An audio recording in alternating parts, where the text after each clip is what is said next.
In this video, we are going to build a production level collaborative code editor from scratch.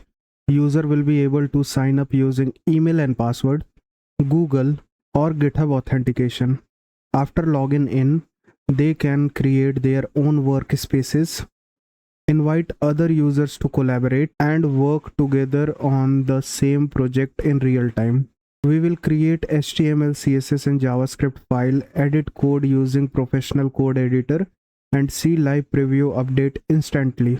User will be able to manage members, collaborate seamlessly and build project together just like modern online coding platform.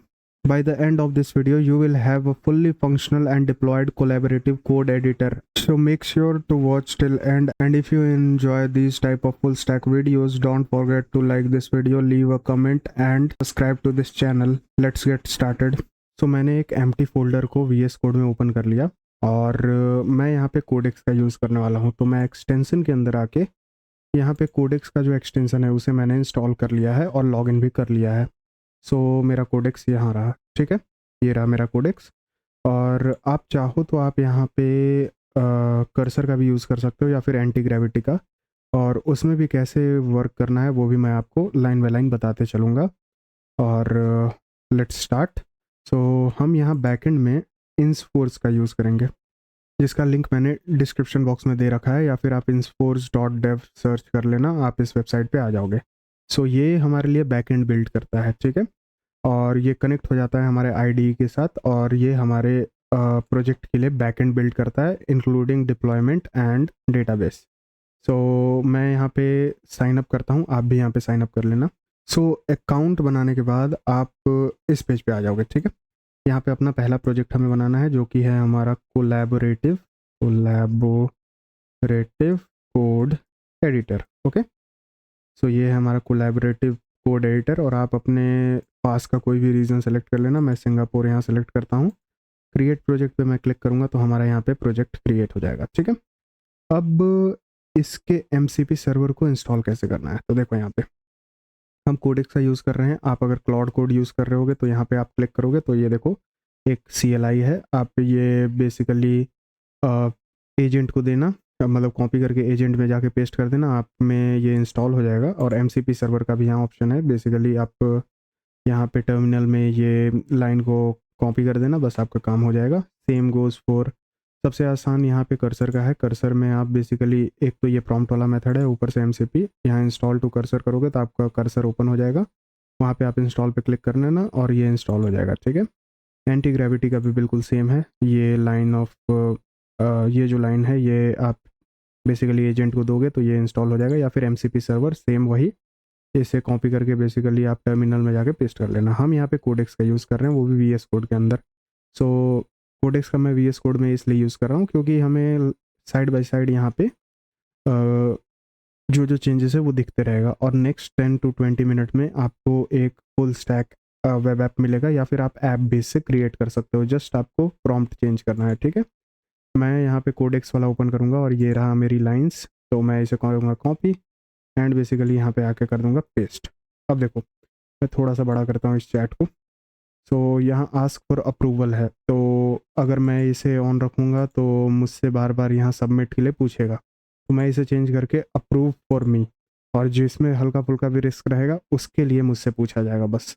तो मैं यहाँ send अगर करूँ तो ये CLI work करेगा और कुछ ही देर बाद इंसफोर्स को ये यहाँ पे सेटअप कर लेगा। तो मैं वेट करता हूँ इसके सेटअप हो जाने का, बट इसके सेटअप होते ही तक मैं आपको और भी चीज़ें दिखाता हूँ। जैसे देखो इसके लिए ये परमिशन मांग रहा है, मैं यहाँ पे सबमिट करता हूँ और ये रन कर रहा है। अब इसके बाद मैं यहाँ आता हूँ और यहाँ पे आपको दिखाता हूँ। पहले तो ये रहा इंसफोर्स हमारा, एंड मैं एक बार और इसे ओपन करता हूँ। यहाँ इनका एक फ्री प्लान है जो कि हम यहाँ यूज़ करने वाले हैं। यहाँ पे $1 का AI मॉडल क्रेडिट्स हमें मिलेगा, और साथ ही साथ यहाँ पे 50,000 मंथली एक्टिव यूज़र ये हैंडल कर सकता है, जो कि मोर देन एनफ है for a startup. And 500 MB का डेटाबेस साइज़ है, 5 GB का बैंडविड्थ है, 1 GB का स्टोरेज है, जो कि हम बकेट में सेव करने पाएंगे, वो भी मैं आपको दिखाऊंगा कि कहाँ ये सेव होता है। और यहाँ पे 1 लाख एज फंक्शंस कॉल हैं, 600 मिनट ऑफ साइट बिल्डिंग है, यानी 10 आवर का, यहाँ पे 10 आवर का यहाँ पे साइट बिल्डिंग टाइम है।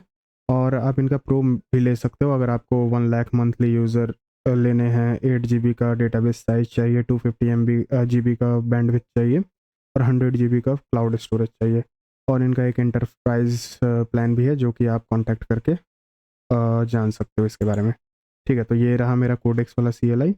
एंड जैसे ही ये कनेक्ट होगा हम अपने डैशबोर्ड पेज पे चले जाएंगे। तो यहाँ पे मेरे ख्याल से कुछ परमिशन है, मैं यहाँ सबमिट कर देता हूँ, या फिर एक काम करता हूँ, अभी के लिए मैं इसे फुल एक्सेस दे देता हूँ। तो अब ये बार बार मुझसे सबमिट करने के लिए वेट नहीं करेगा, ये अपना आगे बढ़ते रहेगा। तो ये देखो, इसने ये काम को कंप्लीट कर लिया। और अब मैं यहाँ पे आके दिखाऊँ तो यहाँ आपको agent.md मिलेगा, ठीक है, जो कि इंसफोर्स का ही है। और यहाँ पे गेट इग्नोर फाइल, जो कि हमें जब रेपो को जब पुश करेंगे तो क्या क्या इग्नोर करना ये है। और एक इंसफोर्स के अंदर project.json फाइल, ठीक है। ये सारी चीज़ें यहाँ पे हैं, सारी चीज़ें पहले से सेटअप हैं। और मैं यहाँ पे आऊँगा और एक चीज़ आपको दिखाता हूँ। अब यहाँ मैं आऊँ तो ये देखो, ये डैशबोर्ड पे ऑटोमेटिकली रीडायरेक्ट कर लिया। अब आगे मुझे कह रहा है कि ये कॉपी प्रॉम्प्ट करके आप बेसिकली डेटाबेस भी सेट कर सकते हो, यानी use InsForge skill to create table in InsForge backend and add some sample data. तो ये बस चेक करने के लिए है, आप इसे यूज़ भी कर सकते हो, नहीं भी करना है तो कोई दिक्कत नहीं है। लेकिन मैं यहाँ पे आके दिखाऊँ तो यहाँ ऑथेंटिकेशन में जो जो यूज़र हम ऑथेंटिकेट करेंगे वो यहाँ पे हमें दिखेगा, ठीक है। यहाँ पे ऑथ मेथड्स भी है, गूगल और गिटहब का भी ऑप्शन है। और साथ में यहाँ पे कस्टम आप SMTP भी यूज़ कर सकते हो, यानी सिंपल मेल ट्रांसफ़र प्रोटोकॉल, जो कि हम नोड मेलर के थ्रू पहले करते थे। इसमें इनबिल्ड भी है, OTP अपने आप सेंड करता है बिना कोई सेटअप के भी, तो वो भी काफ़ी अच्छी बात है। यहाँ डेटाबेस है, यहाँ पे पोस्टग्रेस SQL यूज़ होता है, तो यहाँ पे हम सारे डेटाबेस देखेंगे। स्टोरेज की जो बात हो रही थी, जो कि मेरे ख्याल से 5 GB का था, यहाँ पे सारे फाइल्स यहाँ पे सेव होंगे। SQL एडिटर, यहाँ आप मैनुअली अपने डेटाबेस के साथ इंटरैक्ट कर सकते हो। यहाँ फंक्शंस भी है हमारे पास, एंड रियल टाइम भी फंक्शनैलिटी है, जो कि हम इस प्रोजेक्ट में यूज़ करने वाले हैं, क्योंकि बहुत सारे लोग एक ही प्रोजेक्ट पे कोलैबोरेटली काम करेंगे और रियल टाइम सबको डेटा दिखेगा जो भी चेंजेस होगी। मॉडल गेटवे भी है यहाँ पे, ओपन AI, पाइथन वगैरह सारी चीज़ें हैं यहाँ पे। यहाँ पे साइट्स जो कि डिप्लॉयमेंट के समय हमें काम आएगा, तो हम simply deploy my app to InsForge लिख के अपने इस ऐप को डिप्लॉय भी कर सकते हैं, वेब ऐप को। और यहाँ कंप्यूट का ऑप्शन है, साथ में पेमेंट्स, अगर आपको इससे भी बड़ा वाला प्लान चाहिए तो, ठीक है। तो डैशबोर्ड पे मैं हूँ, तो यहाँ देखो हमें बोला जा रहा है कॉपी दिस प्रॉम्प्ट। अब इस प्रॉम्प्ट को कॉपी करके मैं कुछ सैम्पल डेटा क्रिएट करके आपको दिखाता हूँ। तो मैं सिंपली यहाँ पेस्ट करूँगा और सेंड करूँगा, फुल एक्सेस है इससे। तो ये मुझसे अगर कुछ ज़्यादा ही सीवियर चीज़ें आ गई तभी पूछेगा, वरना नहीं पूछेगा कुछ भी। देखो अपने आप ये सारी बेसिकली कमांड्स को रन कर रहा है। तो देखो यहाँ पे काम हो गया और इसने चेक भी कर लिया। अब मैं यहाँ पे आके आपको दिखाता हूँ कि यहाँ पे अब डेटाबेस के अंदर आऊँ तो देखो ये रहा एडिटर डॉक्यूमेंट, जो कि सैम्पल डेटा है, इसने चेक कर लिया, जो कि यहाँ पे लिखा हुआ था। आप देखो अब ये कट हो गया, क्योंकि इसने चेक कर लिया कि सही से हमारा कनेक्शन यहाँ पे है। तो इंसफोर्स का यूज़ करके हमने बैकएंड यहाँ पे सेटअप करना है आगे चल के, और ऐड सैम्पल डेटा। तो यहाँ पे सैम्पल डेटा भी हमारा आ गया है। अब प्रोजेक्ट ओवरव्यू हम यहाँ देंगे। तो बेसिकली मैं आऊँगा यहाँ पे एंड एक प्रॉम्प्ट में पेस्ट करता हूँ। ये प्रॉम्प्ट आपको नीचे डिस्क्रिप्शन बॉक्स या फिर पिन कमेंट में मैं अटैच कर दूंगा इसे, और आपको अपने हिसाब से यहाँ पे चेंजेस करनी है। तो मैं यहाँ लिखा हूँ कि use InsForge as backend service and Postgres SQL as database, ठीक है। Create a full stack collaborative code editor using React and JavaScript. User can log in, sign up, login and access dashboard where they can create, view and delete workspaces. Workspace owner can invite other user via email and manage member with owner and editor roles. तो ये दो roles होंगे हमारे पास। And inside a workspace, user can create, edit, save, rename and delete HTML, CSS and JavaScript file using Monaco editor, जो कि एक code editor है, जो कि हमने पहले भी एक रियल टाइम कोड एडिटर में यूज़ किया था इसका। View a live preview with show and hide toggle and collaborate in real time with other workspace member. तो यहाँ रियल टाइम हर जगह हमें शो होगा। Show online user cursor presence and synchronise file changes instantly across all connected user. Include pages for landing, sign up, log in, dashboard, workspace setting, member management, invite user and user profile, store users workspaces, member files and invitation in Postgres and build a responsive modern UI। और एक line मैं और add कर देता हूँ, using Tailwind CSS। ये ज़्यादा easy हो जाएगा, ठीक है। अब ये मैंने एक प्रॉम्प्ट दिया है, मैं यहाँ पे सेंड करता हूँ और अब ये क्रिएट करना चालू करेगा हमारे पूरे प्रोजेक्ट को।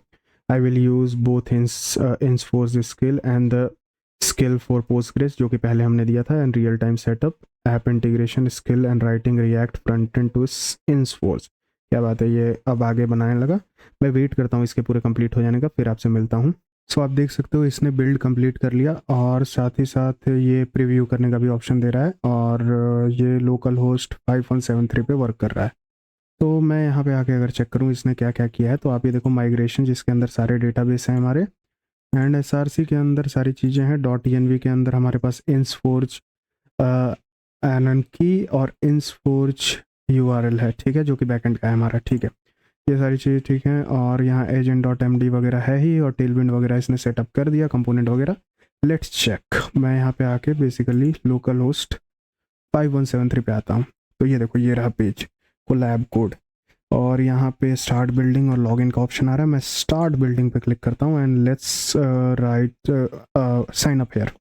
लेट्स चेक कि स्पेलिंग सही है या नहीं, और क्रिएट अकाउंट पे मैं क्लिक करूँ तो working and 6 digit verification code send to your mail. मैंने ये बोला नहीं था, लेकिन कितना अच्छा है, यहाँ पे इसने खुद ही क्रिएट कर लिया। अब मैं जीमेल चेक करता हूँ कि क्या मेरे पास जीमेल में मैसेज है, एंड यस मुझे यहाँ पे मैसेज आया है। क्या बात है, 0 मिनट पहले आप यहाँ देख सकते हो। मैं इसे कॉपी करूँगा एंड बेसिकली मैं यहाँ पे कोलैब कोड पे आऊँगा, यहाँ पे आके पेस्ट करता हूँ and verify and continue, and मैं यहाँ पे लॉगिन भी हो गया। चलो यहाँ तक कोई भी प्रॉब्लम नहीं है, मुझे यहाँ पे नेम दिख रहा है, यहाँ पे डैशबोर्ड दिख रहा है। चलो एक वर्क स्पेस मैं क्रिएट करता हूँ, तो मैं इसे नाम दूंगा new work space, and description में मैं दूंगा HTML CSS and JS website, ये लिखता हूँ एंड क्रिएट पे मैं क्लिक करता हूँ, and new row violate low security policy for workspaces, तो ये प्रॉब्लम है।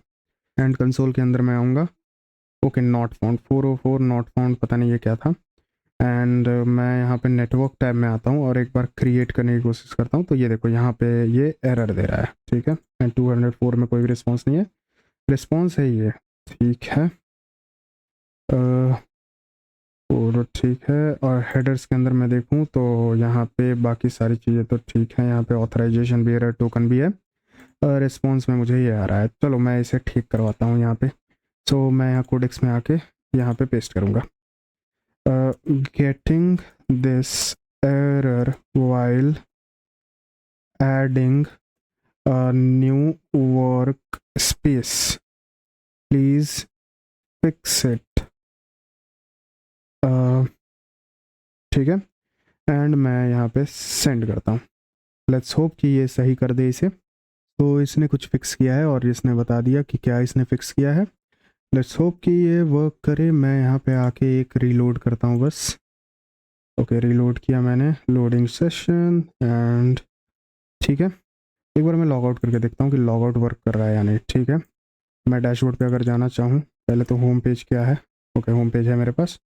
मैं यहाँ पे स्टार्ट बिल्डिंग पे अगर क्लिक करूँ तो यहाँ पे मैं साइन अप पेज पे आ जा रहा हूँ, ठीक है। लॉग इन करके देखता हूँ मैं, तो यहाँ पे मैं अपना जीमेल दूंगा और जो पासवर्ड था मेरा उससे मैं लॉग इन करने की कोशिश करता हूँ। सो मैं यहाँ पे लॉग इन कर जा रहा हूँ, ठीक है। यहाँ तक तो कोई दिक्कत नहीं है। एक बार और मैं करता हूँ, फ्रंट एंड ऐप इसको मैं देता हूँ HTML CSS and JS app, and अब क्रिएट पे मैं क्लिक करता हूँ और इस बार क्रिएट हो गया। चलो ये अच्छा है। यहाँ पे मेंबर्स का ऑप्शन आ रहा है, यहाँ पे मैं इनवाइट कर सकता हूँ किसी को।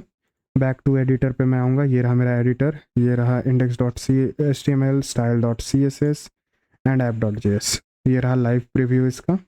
एंड ये क्या था, हाँ प्रीव्यू हटाने का ऑप्शन, नाइस।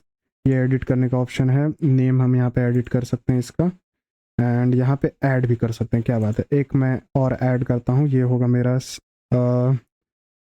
next.js नाम से। मैं यहाँ पे ऐड करता हूँ एक फाइल, एंड हाँ यहाँ पे मैं ऐड कर ले रहा हूँ। चलो, और ये देखो ये ऐड हो गया। तो यहाँ पे ऑटोमेटिकली कुछ लिखा हुआ इसके अंदर आ रहा है। मैं इसे चेंज अगर करूँ तो, और यहाँ लिखूँ कंसोल, अच्छा console.log तो इसमें दिखेगा नहीं क्योंकि ये ब्राउज़र का है ना। हेलो अगर मैं लिखूँ तो ये वर्क नहीं करेगा, मैं जान रहा हूँ ये वर्क नहीं करेगा। तो एक काम करता हूँ मैं, यहाँ पे document.write होगा हमारे पास, तो document.write right, I guess right होता है ना, हाँ राइट। यहाँ पे मैं अगर हेलो लिखूँ तो ये देखो रियल टाइम हमें यहाँ पे हेलो लिखा हुआ आ रहा है। चलो, तो ब्राउज़र पे देखने का यही तरीका है। ये मैं हटाता हूँ और इसे मैं डिलीट भी कर सकता हूँ यहाँ से, तो मैं ये डिलीट अगर करूँ तो ये डिलीट हो जा रहा है। चलो, अब मेंबर्स, मैं यहाँ मेंबर्स पे आऊँ तो यहाँ पे इनवाइट कर सकता हूँ किसी को, लेकिन अभी मेरे पास इनवाइट करने के लिए कोई यूज़र ही नहीं है। अगर मैं इससे सर्च करूँ, सेंड इनवाइट करूँ, तो मेरे पास ये यूज़र नहीं है। तो एक यूज़र मैं दूसरे ब्राउज़र पर बनाता हूँ। यहाँ पे मैं आऊँगा लोकल होस्ट 5173, 3000 नहीं 5173। ओके, सो यहाँ पे 5173 एंड मैं इसे ओपन करूँगा एंड यहाँ पे मैं साइन अप करूँगा।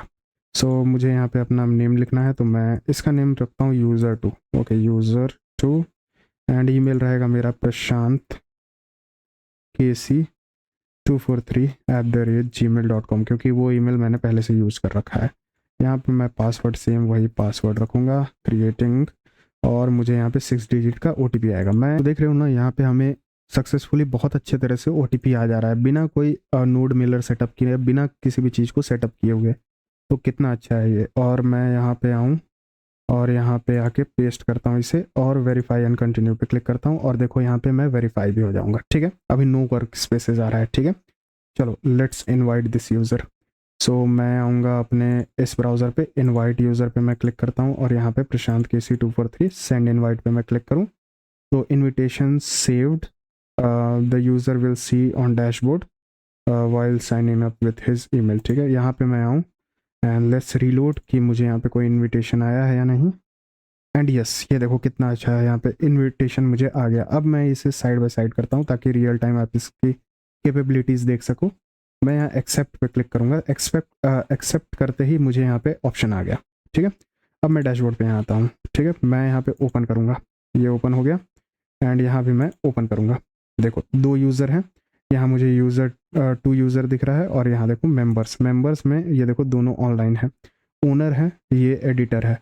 यूज़र 2 को मैं ओनर भी बना सकता हूँ, एडिटर भी बना सकता हूँ और डिलीट भी कर सकता हूँ। ठीक है, प्राइमरी ओनर मैं हूँ, मुझे कुछ भी नहीं होगा। यहाँ पे मेंबर्स में मैं आऊँ तो ये देखो मैं कुछ भी एडिट नहीं करने पाऊँगा, बस मैं जब तक मुझे ओनर नहीं बनाया जाता। अगर मुझे ओनर बना दिया जाता है, जैसे ये देखो मैंने ओनर बनाया, अब मैं अगर यहाँ रिलोड करूँ तो अब मैं कुछ भी कर सकता हूँ क्योंकि मैं ओनर हूँ, लेकिन उसे मैं नहीं चेंज कर सकता जो मेन आदमी है। ठीक है, मैं यहाँ बैक करता हूँ एंड यहाँ पे मैं चेंज करता हूँ वर्क स्पेस में। देखो जैसे मैं चेंज करूँगा यहाँ रियल टाइम चेंजेस तो दिखना चाहिए था। ओके, ये चेंज करके मैं अगर सेव करूँ तो यहाँ तो सेव हो गया, बट रियल टाइम क्यों नहीं दिख रहा है? तो एक बार कोडेक्स में आके मैं इससे भी सही करा लेता हूँ, छोटी सी प्रॉब्लम है। So the changes made in code editor is not shown real time to other user, so please fix it and मैं इसे भेजता हूँ। और आई गेस ये प्रॉब्लम इसलिए हुआ क्योंकि मैंने सही से यहाँ पे प्रॉम्प्ट नहीं दिया। प्रॉम्प्ट में मेरा प्रॉब्लम था, यहाँ पे मैंने कहीं भी रियल टाइम लिखा नहीं है। आई गेस एक बार देख लूँ, वो ना ठीक है, लाइव प्रीव्यू मैंने लिखा है, यहाँ socket.io का मैंने जिक्र ही नहीं किया, इसलिए ये प्रॉब्लम आ गया। ओके, तो ये एक तरह से हम एक्स्ट्रा कुछ चीज़ें ऐड करा रहे हैं, तो इस तरह से आप एक्स्ट्रा चीज़ें ऐड भी करा सकते हो आगे कमांड देके। जैसे कि आप इसमें चैट फंक्शनैलिटी भी ऐड करा सकते हो कि सारे user real time group chat पे भी बात करने पाएँ। सो ये एक फिक्स हो सकता है। ठीक है, सो लेट्स होप कि ये वर्क कर जाए एक बार में। सो इसने चेंज कर दिया है और इसने रियल टाइम फंक्शनैलिटी ऐड कर दिया है, तो दोनों को रिफ़्रेश करने के लिए बोल रहा है। तो मैं साइड बाय साइड दोनों को रखता हूँ एंड आई विल रिफ़्रेश। दोनों सेशन को मैंने रिफ़्रेश किया एंड लेट्स होप कि इस बार ये वर्क करे। तो मैं यहाँ आऊँगा और यहाँ लिखूँगा सो न्यू कोड, और यहाँ रियल टाइम मेरे ख्याल से यहाँ दिखेगा। ओके, दिख रहा है, चलो सही है। और नीचे की साइड में आऊँ तो ये देखो नीचे रियल टाइम चेंज भी हो रहा है। चलो, ये तो वर्क करने लगा। और बाकी सारी चीज़ें यहाँ पे आप देख सकते हो, स्टाइलिंग वगैरह। यहाँ पे मैं कलर दे देता हूँ। सो कलर अगर मैं रेड करूँ तो ये भी यहाँ रियल टाइम शो होगा। ऑटो सेव हुआ और नीचे मैं आऊँ तो ये देखो रेड कलर, और यहाँ भी रेड कलर ही दिखेगा क्योंकि अब रियल टाइम ये काम कर रहा है। तो सब चीज़ सही है और इसने सही से ये बना दिया। अब मैं यहाँ से बाहर निकलूँ, जैसे यहाँ से निकलता हूँ तो देखो एक ही मेंबर यहाँ दिख रहा है, और जैसे ही ये मेंबर अंदर आए तो ये देखो ये ज्वाइन हो गया। तो ये भी सही से काम कर रहा है। मेंबर्स ये रहा। सेटिंग्स वगैरह मैं देख लेता हूँ सेटिंग्स में क्या है, क्योंकि वो मैंने अभी तक चेक नहीं किया। यहाँ सेटिंग्स में मैं आऊँ तो अच्छा, नेम वगैरह हम चेंज कर सकते हैं और मैनेज मेंबर, ठीक है चलो, ये सारी चीज़ें हो गई। एंड बाकी सारी चीज़ें तो आप देख सकते हो, सारी चीज़ें बहुत अच्छे से काम कर रहा है। अब बारी आती है इसकी डिप्लॉयमेंट की, और यही बेस्ट पार्ट है इसका, क्योंकि हमें कुछ भी नहीं करना है। मैं यहाँ साइट्स पे आता हूँ और ये देखो, डिप्लॉय माई ऐप टू इंसफोर्ज, मैं इसे करूँगा कॉपी एंड मैं आऊँगा अपने कोड एडिटर पे और यहाँ मैं कोडेक्स के अंदर इसे पेस्ट करता हूँ। आप एंटी ग्रेविटी यूज़ कर रहे होगे तो उसमें पेस्ट करना, या फिर कर्सर यूज़ कर रहे हो तो उसमें पेस्ट करना। अब ये मैंने लिखा deploy my app to InsForge. अब देखो, I will use InsForge CLI deployment flow for this. I am going to read deploy reference, run a local production build first, then deploy front end source directory to InsForge. बस इतना करना था, बस एक line हमने लिखा और ये डिप्लॉय हो जाएगा और हमें एक लिंक मिल जाएगा यूज़ करने के लिए। ओके, अब देखो जैसे ये डिप्लॉय कर रहा है, अब आप इसमें और भी क्या चीज़ें करा सकते हो, जैसे कि ये देखो UI ज़्यादा अच्छा नहीं है, आप इससे UI अच्छा करा सकते हो। वैसे उतना भी ख़राब नहीं है, लेकिन आप और ज़्यादा एडवांस इसका UI बना सकते हो। डैशबोर्ड तो आप देख ही रहे हो, होम पेज बाकी अभी तो हम एक्सेस नहीं करने पा रहे हैं, बट कुछ इसी तरह का है। लॉग आउट करने के बाद ये सारी पेजेस भी मैं आपको दिखा देता हूँ। तो ये देखो, ये लॉगिन पेज तो सही है, होम पेज हमारा अच्छा दिख रहा है, ये तो चलो अच्छा है कुल मिला के, और मैं इसे कॉपी भी करने पा रहा हूँ, क्या बात है, चलो ये अच्छा बनाया है इसने। बाकी लॉगिन पेज भी ठीक है एंड बाकी सारी चीज़ें भी ठीक है। ओके, कंटिन्यू विद गूगल भी इसने दिया है। ओके, ये तो मैंने चेक किया ही नहीं। ओके, इसे भी देख लेते हैं कि कंटिन्यू विद गूगल हमारा काम कर रहा है या नहीं। और ये काम कर रहा है, क्या बात है। और वही वही यूज़र लॉगिन हो गया जो मैंने आपको दिखाया था। ओके, चलो, ये कंटिन्यू विद गूगल भी ऑप्शन है, ये मैंने देखा नहीं था, तो आप ये देख सकते हो, इसने कंटिन्यू विद गूगल ऑप्शन भी दिया है। गिटहब भी एक बार ट्राई करके देखता हूँ, क्योंकि गिटहब भी था यहाँ पे। तो गिटहब पे मैं क्लिक करता हूँ। ओके, गिटहब भी काम कर रहा है, क्या बात है। चलो, सो मैं साइन इन करता हूँ। अच्छा, यहाँ पे 2 फैक्टर ऑथेंटिकेशन है, तो मैं ये नहीं करने वाला। सो कुल मिला के यहाँ पे गिटहब भी काम कर रहा है, तो ये बहुत अच्छा है हमारे लिए। सो सारे ऑथेंटिकेशन फीचर यहाँ दिए हुए हैं। मेरे ख्याल से अब डिप्लॉय भी हो गया। अच्छा, डिप्लॉय भी हो गया, देखो कितना जल्दी ये डिप्लॉय भी हो गया। मैं यहाँ पे आऊँ, यहाँ पे आता हूँ, डिप्लॉय माई फर्स्ट है, एक बार रीलोड करता हूँ यहाँ पे, आई थिंक ओवरव्यू में, हाँ ये रहा। सो ये डिप्लॉय हो गया। आप देखो, प्रोवाइडर इसका वर्सल है और ये रहा मेरा लिंक। इसे मैं ओपन करता हूँ और क्या बात है, ये देखो डिप्लॉय भी हो गया। Let's login. तो मैं यहाँ गूगल लॉगिन करता हूँ, क्योंकि गूगल लॉगिन आपने देखा। अब इस वाले यूज़र से मैं यहाँ गूगल लॉगिन करता हूँ एंड होपफुली यहाँ पे ये लॉगिन हो जाएगा। ठीक है, ये वर्क स्पेस आ गया, क्योंकि यही ईमेल था हमारा। ऑब्वियसली आपको अगर याद होगा तो हम पासवर्ड से जो क्रिएट किए थे, तो मैं एक नया ईमेल क्रिएट करता हूँ। चलो, नए ईमेल से यहाँ पे लॉगिन करता हूँ। सो ये देखो, मैं यहाँ लॉगिन पे आ गया और ये दूसरे ईमेल से मैं यहाँ लॉगिन करके दिखाता हूँ। लॉगिन विद पे क्लिक करूँगा और यहाँ इंसफोर्ज के हेल्प से मैं यहाँ पे लॉगिन हो गया। चलो देखो, यहाँ पे कोई भी वर्क स्पेस नहीं है इसके पास, क्योंकि इस यूज़र के पास हमने एक्सेस दिया ही नहीं है। लेकिन मेंबर्स में आके, जैसे कि यहाँ 2 मेंबर है, मैं इनवाइट करता हूँ ट्यूटोरियल यूजर्स वाले को। सो ट्यूटोरियल यूजर्स 12345 @gmail.com इन्वाइट मैंने किया, इसके पास लिंक गया होगा। मैं यहाँ पे आके अगर रीलोड करूँ, सो यहाँ देखो एक्सेप्ट करने का ऑप्शन है, एक्सेप्ट इसने किया and let's do it side by side. मैं यहाँ बैक टू मेंबर्स में आता हूँ या फिर डैशबोर्ड पे आता हूँ। डैशबोर्ड पे मैं आऊँगा एंड मैं यहाँ ओपन करूँगा, तो ये रहा हमारे पास एंड ये भी ओपन करेगा। तो यहाँ देखो, अब दोनों मेंबर यहाँ पे आ गए। ओके, दोनों मेंबर यहाँ पे आ गए। अब मैं यहाँ पे इसके द्वारा इसे चेंज करता हूँ। So this is the change in code, मैं ये लिखता हूँ और ये देखो रियल टाइम यहाँ पे चेंज हो गया। सही है। मैं यहाँ से एक ऐड करता हूँ, जैसे ये हो गया next.js फाइल। ओके पे मैं क्लिक करूँ तो रियल टाइम यहाँ पे ऐड हो गया और यहाँ भी ऐड हो गया, आप देख सकते हो। और रियल टाइम नीचे तो हमें सब चीज़ दिख रहा है, देख लो ये रहा। सही है, एवरीथिंग इज़ फाइन एंड हमारा ये प्रोजेक्ट पूरा कंप्लीट होता है। और make sure to check out InsForge link in description and I guarantee you will like it, क्योंकि मैंने यहाँ पे चेक किया और इसने बहुत अच्छे से ये पूरा प्रोजेक्ट को संभाला है। बस UI मैं खुद से इसे और भी अच्छा कर सकता हूँ, मतलब बस कोडेक्स को एक नया प्रॉम्प्ट देना है, बस वो UI और अच्छा कर सकता है। बट आप देखो मेन फंक्शनैलिटी कितनी अच्छे से वर्क कर रही है। इसने खुद से OTP ऑथेंटिकेशन दिया, इसने खुद से रियल टाइम बाकी सारी चीज़ें कर दी, और साथ साथ यहाँ बहुत सारी फंक्शनैलिटी इसने खुद से ऐड कर दिया जो कि मैंने कहा भी नहीं था। सो ये काफ़ी अच्छा एक प्रोजेक्ट बन गया है। सो इस वीडियो के लिए इतना ही। आपको ये वीडियो पसंद आया होगा तो आप वीडियो को लाइक कर देना और चैनल को सब्सक्राइब कर देना, क्योंकि एक और प्रोजेक्ट आने वाला है आगे चल के।